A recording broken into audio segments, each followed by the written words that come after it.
Today I'm going to show you how to make your game going from looking like this to looking like this.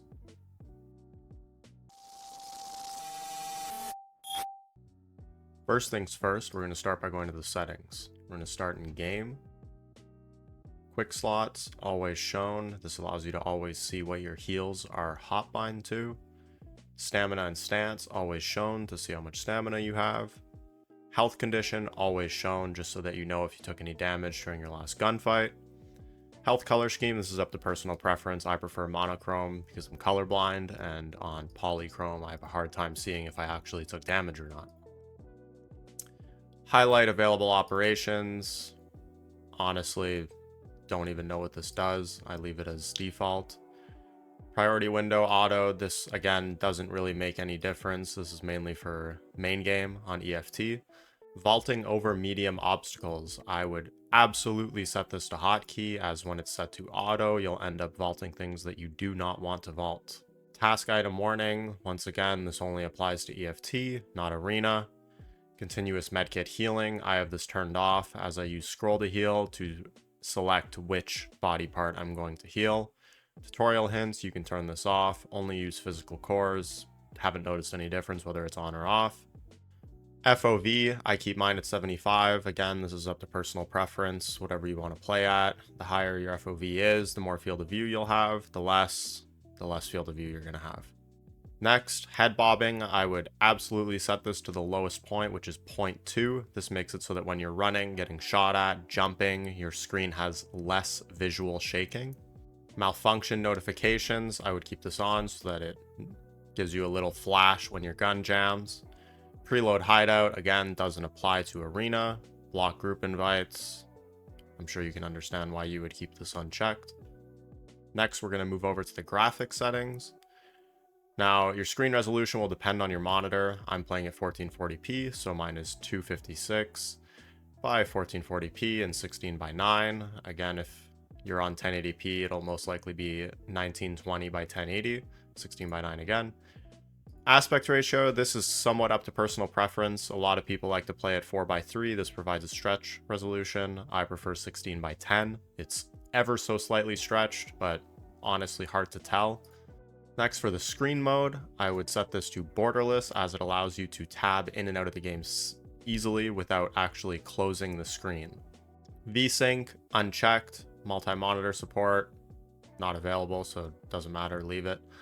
Texture quality, this is going to depend on your rig. If you have a higher end graphics card, I would set this to high or medium, depending on personal preference. Shadows quality, again, depends on your graphics card. If you set it to low or medium, it doesn't really make a huge difference. High is when you're going to notice more shadows, more detailed shadows. I wouldn't suggest putting it to high, as it may make other enemies more obscure and harder to see in darker corners. So I keep that at medium. Object LOD, again, you could set this all the way to the lowest. The maps aren't that big. You're not going to be looking that far.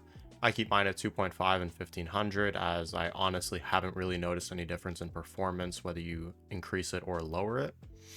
Weapon texture quality, this honestly has no impact on performance at all, so I would just set this to high, as it makes your gun look a lot better in your hands.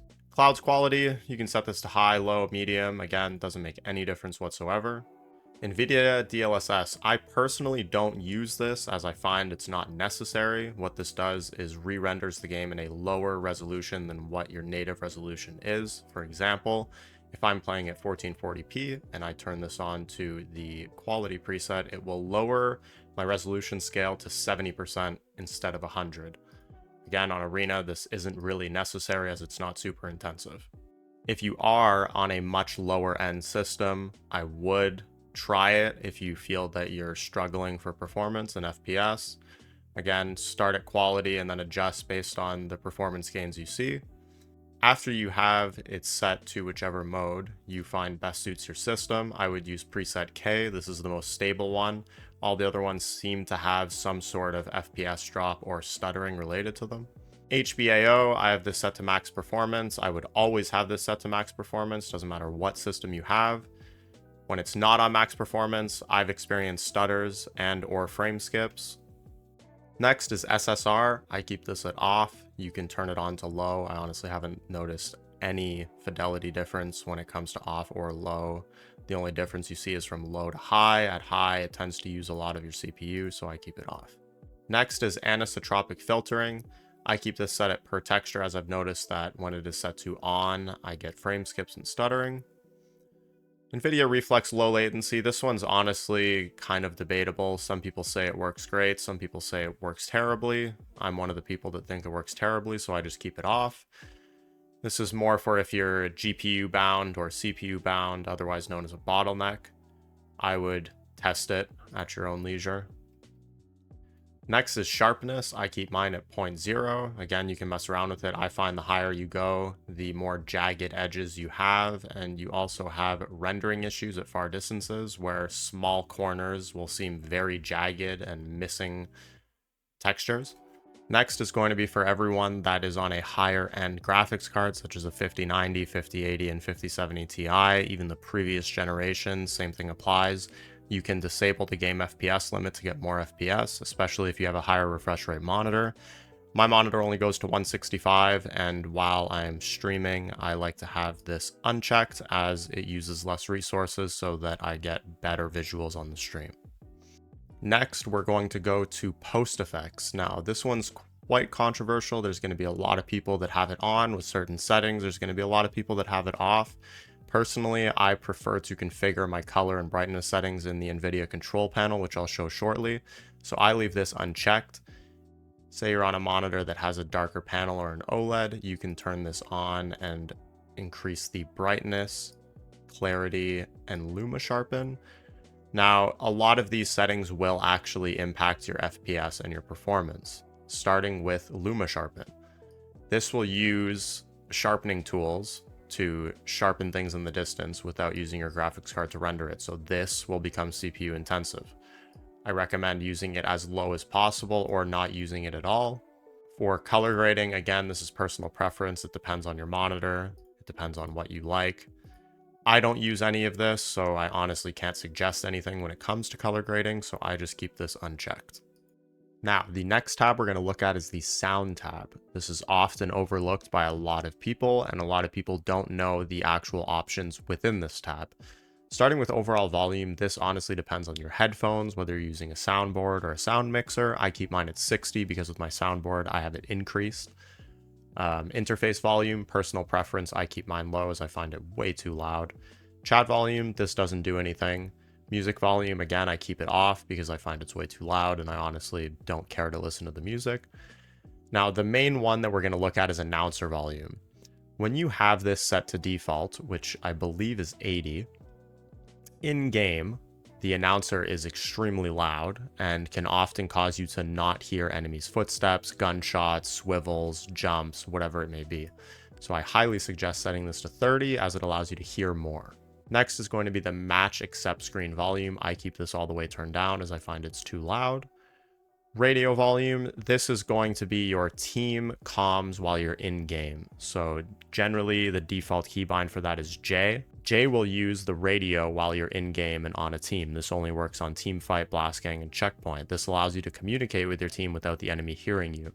When you use the default keybind for VoIPing, like in EFT, everybody that is near you can hear you, whether it's a teammate or an enemy. So I suggest that you make sure that your keybinds are set to J for radio, and I would have this set at 30. This is personal preference. If you want it louder, feel free to do so. The next settings aren't too important. If you don't ever use VoIP and don't ever want to hear it, you can uncheck enable VoIP. Radio voice activation, I would definitely keep this off just so that everybody else in your game doesn't have to hear what's going on in the background and everything that you're saying during the game. Device, obviously set to your default microphone that you use on your computer, whatever it may be. Noise reduction, I keep mine at moderate. I honestly haven't messed with this, haven't changed anything, so I don't know what it does, but I don't think it's necessary to change. Microphone sensitivity, I have this set to default at 1, and microphone volume, I keep this at 100. I believe this is the default.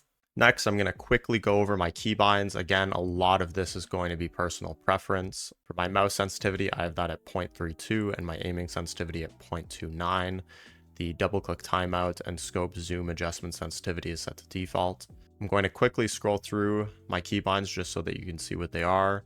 The main keybinds that I would suggest changing, depending on if you have a mouse with side buttons or not, is lean left and lean right. When you have this set to default, it should be Q and E. Now, I set this to my mouse buttons as it allows me to circle strafe and side strafe, especially now with no inertia, without taking my fingers off any of my side moving keys. Again, feel free to pause this video at any point if you'd like to copy any of these keybinds. Most of them are still on default settings. Like I said, the only ones I've mainly changed is the lean left and lean right.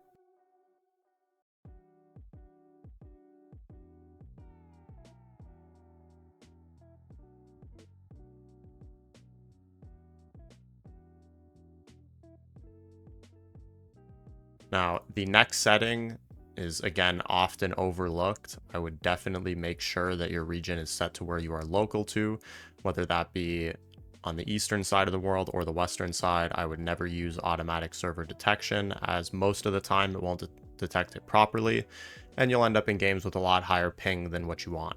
I have mine set to North America as I'm in North America. Some people prefer to play on Mexico as they think it has less cheaters. I honestly haven't noticed any difference, so I just keep mine set to where I'm located. That's going to be it for today. I hope you guys learned something new and you're able to increase your FPS and your visibility in Escape from Tarkov Arena.